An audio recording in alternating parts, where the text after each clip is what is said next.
John Locke tem uma importância imensa.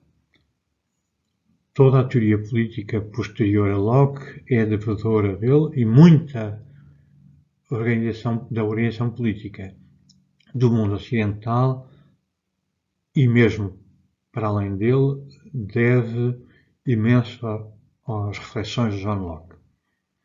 Porquê? Porque pela primeira vez é claramente afirmado que o poder político, embora seja necessário e vantajoso, tem limites e sugere um critério para esses limites. Esses limites são os direitos naturais dos homens. Hoje em dia, a ideia de que o homem, enquanto total, tem direitos é quase evidente. Também é evidente que os direitos não deviam ser infringidos por outros e, sobretudo, não deviam ser infringidos por quem tem autoridade política. Há um debate contemporâneo, mas o debate diz sobretudo respeito a quais são esses direitos e qual é o seu conteúdo. Mesmo os regimes autocráticos costumam prestar uma certa homenagem aos direitos humanos. É a homenagem que o vício presta à virtude, ao fazerem declarações hipócritas que depois, na prática, violam. E isto é tão frequente que chega a haver uma regra na sociologia empírica, na sociologia política, que diz que quanto mais declarações de direitos dos homens um regime subscreve, mais provável é que nele ocorram violações graves desses direitos. Mas a situação é tal que nos custa a imaginar que o homem não tenha sido sempre concebido como o sujeito dos direitos. Mas isto não é certo, está longe de ser verdade. Os antigos não reconheciam direitos ao homem como homem. Reconheciam direitos ao cidadão. Os homens enquanto cidadãos. Os medievais, e mesmo durante os modernos, até ao fim do Antigo Regime, até à Revolução Francesa, pensavam que os direitos dependiam do corpo político a que se pertencia, ou da corporação a que pertencia. Os romanos reconheciam os direitos dos cidadãos romanos. Os parlamentares do Antigo Regime reconheciam os direitos da nobreza de toga. Os suíços reconheciam os direitos do cidadão da República Helvética. Mas os artesãos da guilda dos tintureiros reconheciam certos direitos aos tintureiros. Mas não se falava de direitos do homem enquanto homem. E, portanto, é preferível, talvez, falar destes antigos direitos como os privilégios da corporação, os privilégios do cidadão romano.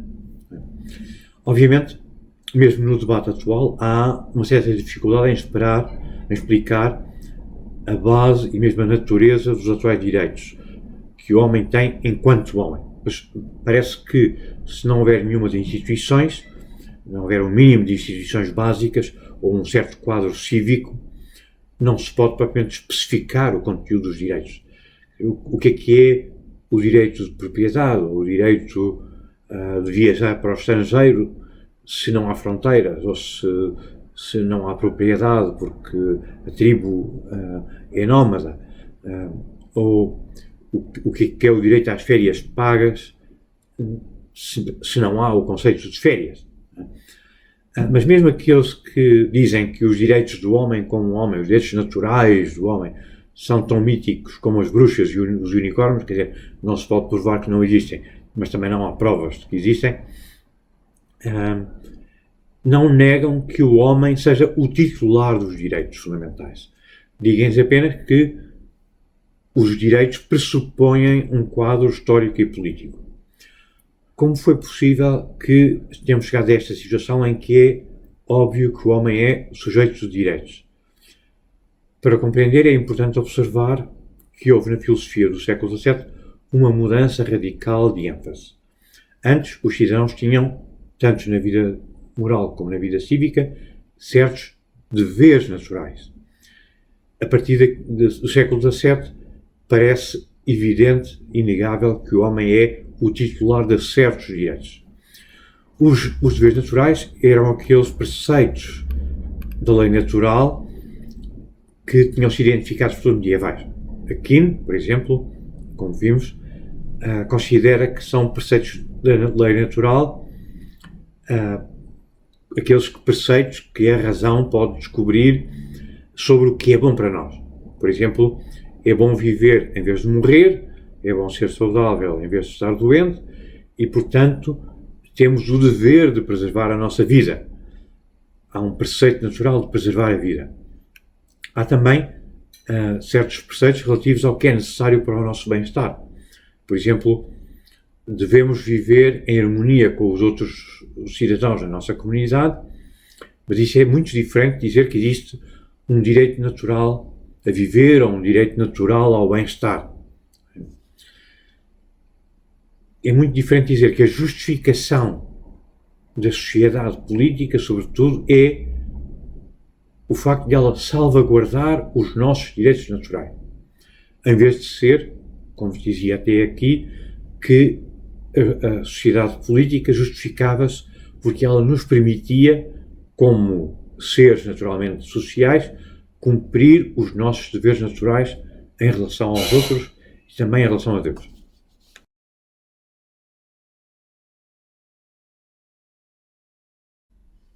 Porquê é que John Locke é tão importante?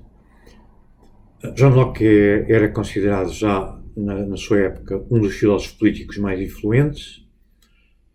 Como Hobbes, antes dele, Locke tinha desenvolvido sua teoria política usando as ideias do estado de natureza e de um contrato social. Locke argumenta que os homens são livres e iguais por natureza, mas ao contrário de Hobbes, não tinha deduzido daí que os homens se deviam sujeitar a um soberano monárquico ou outro soberano igualmente poderoso. Os homens têm direitos, afirma Locke, como o direito à vida, à liberdade, à propriedade, que são independentes do regime e das leis e não desaparecem com a vida civil. A partir da ideia de que os homens são naturalmente livres e iguais e não naturalmente sujeitos a uma autoridade, ele infere que a legitimidade de um governo resulta de um contrato social em que os homens, que viviam anteriormente no estado de natureza, transferem, mas apenas parcial e condicionalmente, alguns dos seus direitos para o Estado, ou para o Governo, a fim de que o Governo garanta estavelmente a vida, a liberdade e a propriedade, mas esses direitos são inalienáveis, que não podem ser transferidos, não se pode abdicar deles. Como os governos existem devido ao consentimento dos homens, segundo as regras estabelecidas por esse contrato, e com a finalidade de proteger os seus direitos, é legítimo, em certos casos, resisti-los e tentar substituí-los por novos governos. Aquino também tinha falado desta possibilidade no limite, mas para Locke é mais claro que existe um direito de rebelião quando os homens não veem que os seus direitos estão a ser protegidos. Portanto, o conteúdo revolucionário da filosofia de John Locke, no entanto, não levou ao mesmo tipo de ostracismo intelectual a que foi votado Hobbes. Porquê? Porque Locke defende, contrariamente a Hobbes, certos princípios que atenuam a crueza da proposta de Hobbes. No seu tempo, ele não diferencia-se de Hobbes porque ele não diz que o homem é uma besta de paixões. Não, pelo contrário, diz que o homem é principalmente um ser racional. Portanto, chocou menos com a opinião pública decente do seu tempo.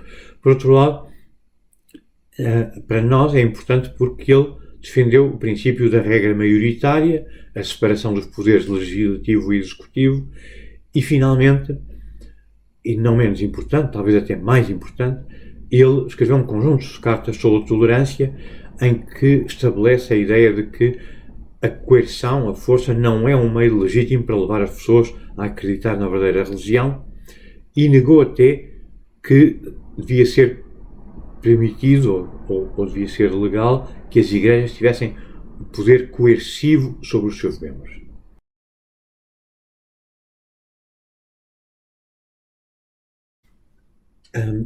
John Locke nasceu em Viking, perto de Bristol, em Inglaterra, em 1632.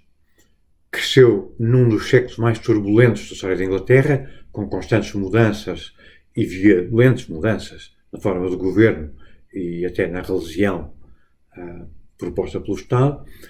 Assiste assim também a mudanças no campo intelectual muito importantes, novas abordagens à filosofia natural que rompem com a antiga cosmologia e a correspondente noção de homem que tinha vigorado durante os séculos, desde Aristóteles.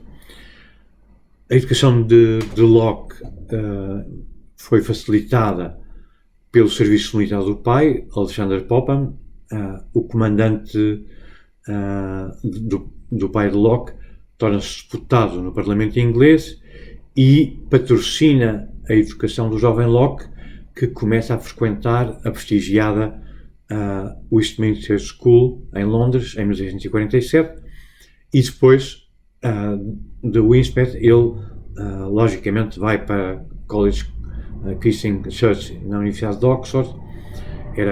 Havia uma espécie de ligação, porta de entrada, entre Westminster School e Oxford, e em Oxford recebe uma educação baseada na escolástica tardia, de matriz essencialmente aristotélica. No entanto, quando aparece em Oxford, há um grupo de académicos que acaba por dar origem à fundação da Sociedade Real Inglesa e descobre Locke aí os sinais de uma nova visão do mundo que estava em contraste com a visão aristotélica anterior. Com muito poucas exceções, o aristotélico tardio estudava as características gerais do mundo natural com base em textos. Por exemplo, recorria à teoria da forma e da matéria, ou do ato e da potência de Aristóteles, e fazia raciocínios teóricos mais do que uma investigação empírica. O contrário disto era a filosofia natural moderna, ou a ciência natural moderna, se preferirmos, que tinha sido proposta por Francis Bacon. Depois de concluir o seu diploma, a sua graduação na universidade, e até uma pós-graduação, em 1658, Locke torna-se médico e conhece Robert Boyle. Robert Boyle está a trabalhar na filosofia natural e acaba por ter grande influência sobre a visão de Locke. É a partir do contacto com Robert Boyle que Locke se afasta decisivamente da educação que tinha recebido em Oxford, que era essencialmente aristotélica. No entanto, Locke só descobre um substituto adequado para o aristotelismo quando encontra as obras, ou cópia das obras de Descartes. Redige então um ensaio sobre o entendimento humano, que é, em certa medida, uma tentativa de assimilar a teoria da mente que Descartes tinha formulado num contexto mais empírico, ou com a filosofia natural de Robert Boyle. Rejeita, todavia, uma parte muito importante do racionalismo de Descartes em favor das ideias com que tinha contactado na Sociedade Real Inglesa e com Boyle em particular. Em 1666, um certo Lord Ashley contacta Locke, que está na sua farmácia em Oxford, e sugere que Locke se mude para Londres para continuar a atendê-lo medicamente. Locke acaba por ganhar mais do que um trabalho com essa proposta, porque além de suprir às necessidades médicas de Lord Ashley, são-lhe confiadas outras tarefas, incluindo a participação em vários eventos políticos, algum trabalho de secretariado e de pesquisa e um generoso apoio à sua própria investigação. Mesmo através dos vários trabalhos de secretariado que lhe são confiados, Locke encontra oportunidades de se envolver e de fazer parte do ambiente científico, intelectual e político que caracteriza a Inglaterra em meados e nos finais do século XVII. Portanto, durante uma parte destas tarefas, uma conversa particularmente estimulante na residência de Exeter, em casa dos duques de Shakespeare, a que pertence John Lord Ashley, Locke e vários dos seus colegas começam a falar profundamente sobre aquilo a que atualmente chamamos epistemologia, quer dizer, a teoria do conhecimento, a teoria da ciência. Esta conversa é tão inspiradora e decisiva para Locke que a partir daí ele passa a dedicar-se a esse tópico filosófico, embora o seu trabalho seja também pontuado por outros assuntos. É nessa altura que Locke deixa de ser um mero curioso da física ou da política e se torna no filósofo que hoje conhecemos, que hoje admiramos. Entre os primeiros frutos desta dedicação está o precoce manuscrito de Locke chamado Ensaios sobre o Estado de Natureza, que é escrito por volta de 1664 e que acaba por ser descoberto muito mais tarde, em 1954. Depois de Lord Ashley deixar o governo, em 1674, Locke volta para Oxford e completa os estudos de medicina. Mais tarde, começa a haver uma significativa oposição aos reis Stuart, da Inglaterra, sobretudo devido à possibilidade de um deles, o irmão do rei, que se converteu ao catolicismo, vir a tornar-se rei. Lord Ashley está envolvido num golpe para assassinar o rei e o seu irmão e foge para a Holanda, onde acaba por morrer em 1683, deixando Locke sem patrono.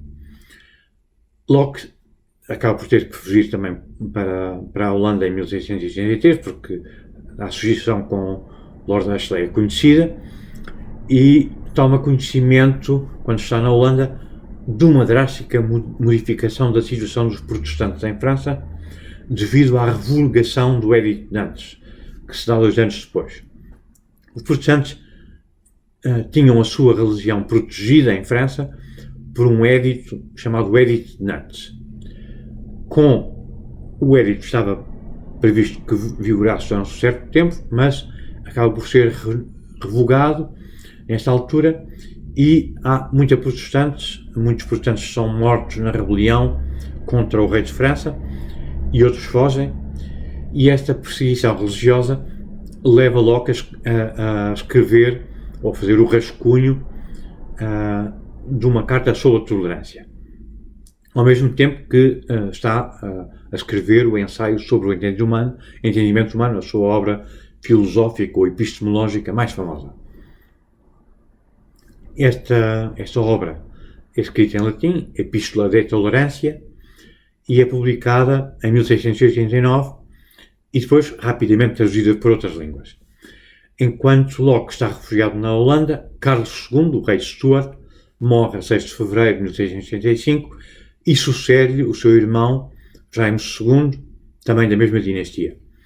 Mas a oposição do rei é tão intensa que ele acaba por afastar até mesmo os seus apoiantes, de tal maneira que as forças protestantes holandesas acabam por encontrar uma oportunidade para desembarcar em Inglaterra, forçar James II ao exílio e tornar vitoriosa a chamada Revolução Gloriosa, que impõe um rei protestante inglês, Guilherme de Orange, ao país e transfere muitos dos poderes do rei para o Parlamento. Esta gloriosa revolução é bem sucedida, termina em 1689 e Locke é, portanto, autorizado a regressar ao país, onde publica em inglês não só a versão completa do ensaio sobre o entendimento humano, mas também uma obra política, 2 tratados sobre o governo civil, ambos com a data de 1689, e surge, entretanto, uma tradução anónima da epístola para inglês.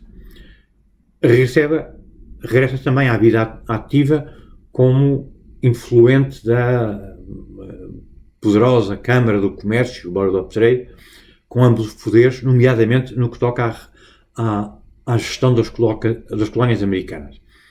Nos últimos anos de vida, Locke ainda escreve alguns pensamentos sobre a educação e um tratado sobre a razoabilidade do cristianismo, além de continuar o diálogo literário com os seus críticos, nomeadamente respostas e contra-respostas à Carta sobre a Tolerância e acaba por morrer em 1704.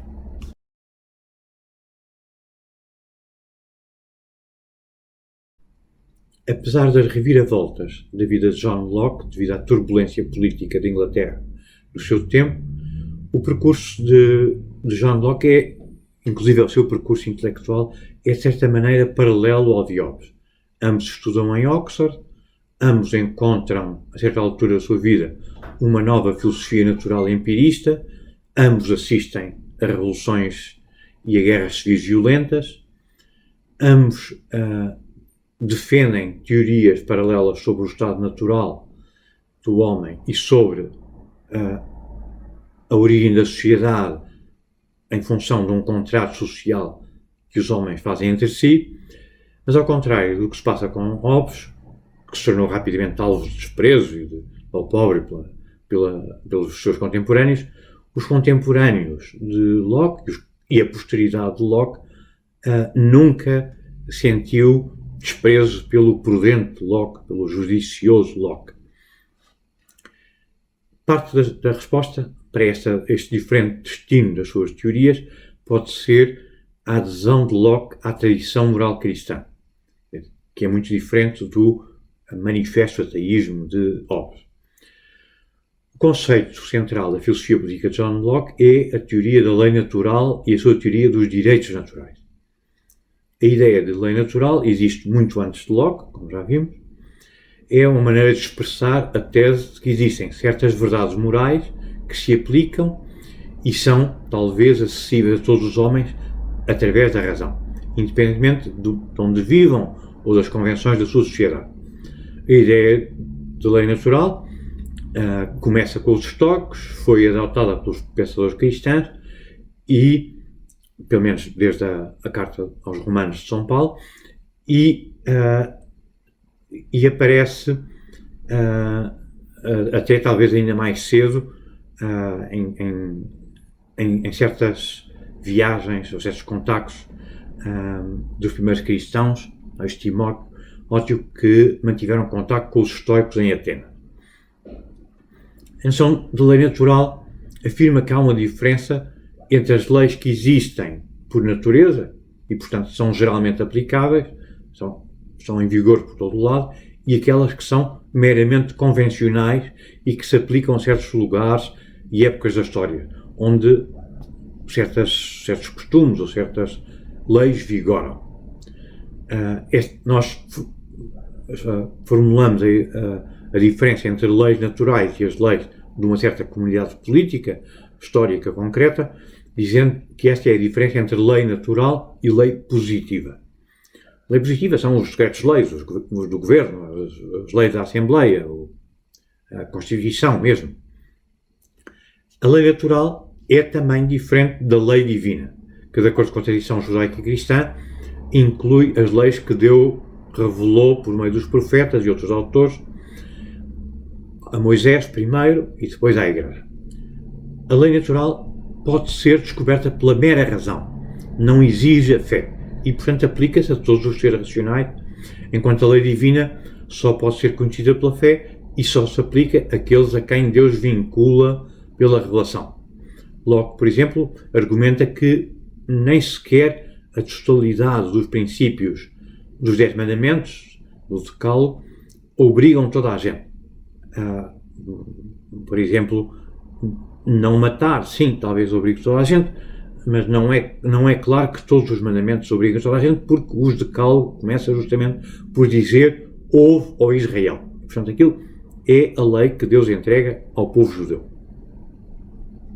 A lei divina natural, positiva, aplica-se apenas àqueles a quem se dirigem. Mas embora Locke defenda que a lei natural possa ser conhecida sem o recurso à fé judaico-cristã, tal não impede que a existência de Deus desempenhe um certo papel nos argumentos morais, desde que aquilo que a razão possa descobrir sobre Deus não esteja dependente da fé. Por exemplo, a ideia de um Deus natural omnipotente pode ser descoberta talvez pela razão, mas não certamente o mistério da Trindade das pessoas divinas. Portanto, a lei natural é uma lei da razão. Segundo a teoria de Locke, a lei divina e a lei natural são ambos coerentes entre si, mas não coincidem, não são coextensivas.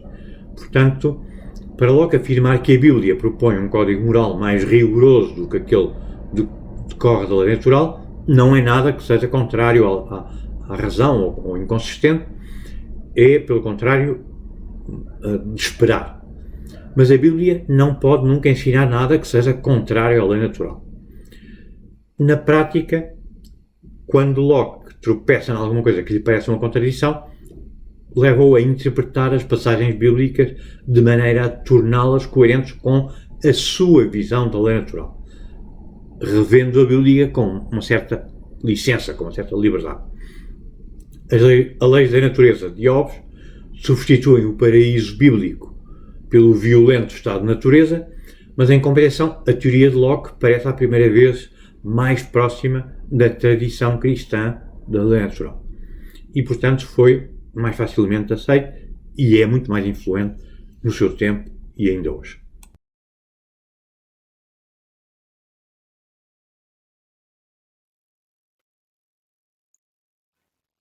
Vamos aqui falar disto com muita ligeireza, porque há um filme mais longo sobre este assunto.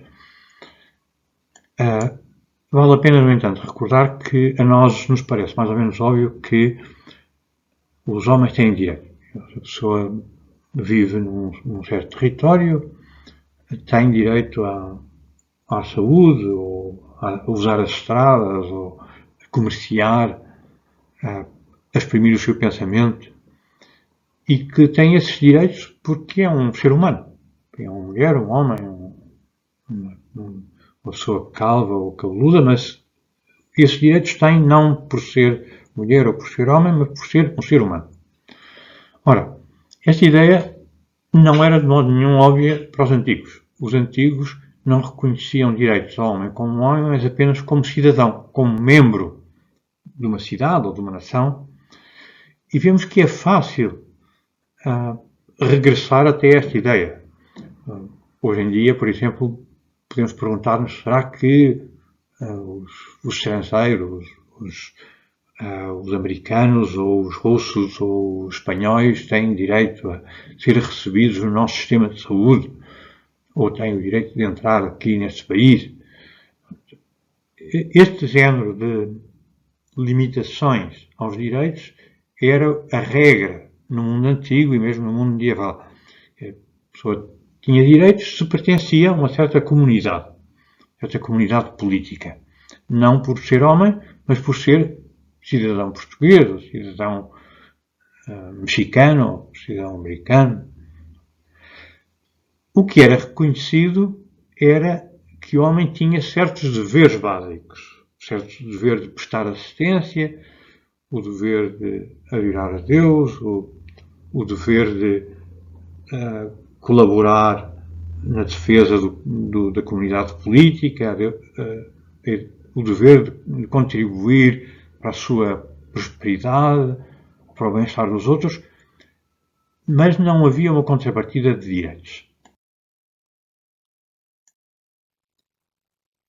O homem que é responsável por aceitarmos tão facilmente, mas para ser evidente a ideia de que o homem tem direitos por ser homem, é John Locke. John Locke tem um princípio de vida relativamente pacífico, como académico, frequenta uma escola prestigiosa em Londres, quando tem à volta de 15 anos. Na sequência de uns bons resultados escolares, é aceito em Christ Church em Oxford, onde recebe a educação típica da época, quer dizer, aprende Aristóteles, tal como Aristóteles era apresentado pela escolástica tardia. Tem um primeiro contacto com a Real Sociedade Inglesa, que lhe sugere a ideia de que há uma filosofia da natureza alternativa ao velho aristotelismo. Em 1858 torna-se um médico, contacta com Robert Boyle, que tem uma enorme influência sobre ele, mas é só quando ele lê Descartes que se dá uma ruptura entre o que Locke pensa e todas as teorias anteriores. Ele torna-se um seguidor de Descartes, é um dos cartesianos, mas em vez de ser um racionalista, uma pessoa que defende que todas as ideias já estão na razão inatas ou em potência, ele acha pelo contrário que não há nada na inteligência que não venha pelos sentidos. Neste sentido, ele não se afasta ainda do aristotelismo, mas diz que as ideias não são mais do que umas certas impressões sensíveis. É neste que se nota a influência de Boyle, do empirismo da Real Sociedade Inglesa. Em 1666, Lord Ashley contacta-o como médico na farmácia de Oxford e propõe-lhe que se mude para Londres, que o atenda como médico e que viva com a sua família. Locke aceita, muda-se para Londres em 1667, mas além de ajudar Lord Ashley nas suas necessidades médicas, tem a oportunidade de ler, de discutir, de falar sobre todas as teorias novas que começam a circular na época, e é a fase em que Locke escreve os seus primeiros manuscritos, em particular um primeiro manuscrito, os ensaios sobre a lei da natureza, que foram redescobertos postumamente, só em 1954. É nesta altura que ele é encorajado pelo Lord Shaftesbury a voltar a Oxford para ter uma formação médica formal. Locke levanta-se apoiando a família que o apadrinhava contra os Stuarts e, devido à possibilidade que surge na altura de que, em vez do rei anglicano, haja pela vez de novo um rei católico a governar a Inglaterra, o seu patrono, Lord Ashley, está envolvido numa tentativa de golpe para assassinar o rei e o seu irmão, e Locke parece estar envolvido, é forçado a refugiar-se na Holanda. O seu patrono morre aí em 1683 e Locke acaba por ficar lá também até acabar de escrever as suas obras mais importantes. E depois lá está lá quando assiste à revogação do Edito de Nantes. Há terríveis guerras civis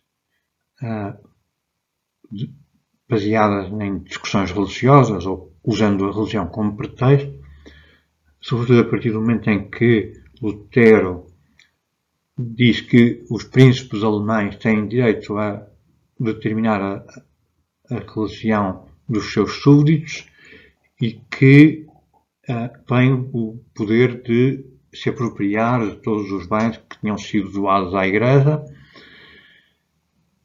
Cada rei passa a ter como aceito, como óbvio, que tem o direito a que os seus súbditos o sigam também em matérias religiosas, mas havia uma exceção. Esta exceção tinha sido estabelecida em França pelo Edito de Nantes, em que o rei reconhece, durante um tempo determinado, mas longo, que os protestantes têm direito a seguir a sua consciência, a seguir a sua religião, mas o Edito de Nantes é revogado e, de repente, os protestantes veem-se sem a possibilidade de seguir a sua religião num mar de gente que é católica, e Locke escreve uma obra muito influente que a sua primeira carta sobre a tolerância, está escrita em latim, em que defende que as duas autoridades, civil e religiosa, devem estar separadas. Devido à sua oposição firme ao rei de Inglaterra, ele acaba por passar muito tempo no exílio, tanto em Holanda como em França. Só em 1688 é que regressa à Inglaterra, onde finalmente o ensaio sobre o entendimento que tinha começado a escrever é publicado, mas também uma obra política, a primeira das quais é uma resposta a uma teoria em vigor na época, e a segunda parte é a apresentação da sua própria teoria. Essa obra é conhecida como os dois tratados sobre o governo. A nós interessa-nos sobretudo o segundo tratado. E aparece também em Inglaterra, nessa altura, uma tradução anónima da obra de que Locke tinha publicado em latim. No fim da sua vida, Locke continua a escrever e, em concreto, tem escritos muito interessantes sobre a educação e sobre a razoabilidade do cristianismo, além de continuar a responder aos seus críticos. E, portanto, a primeira carta sobre a tolerância acaba por ser seguida de uma segunda e de uma terceira carta. A terceira é provavelmente a mais importante.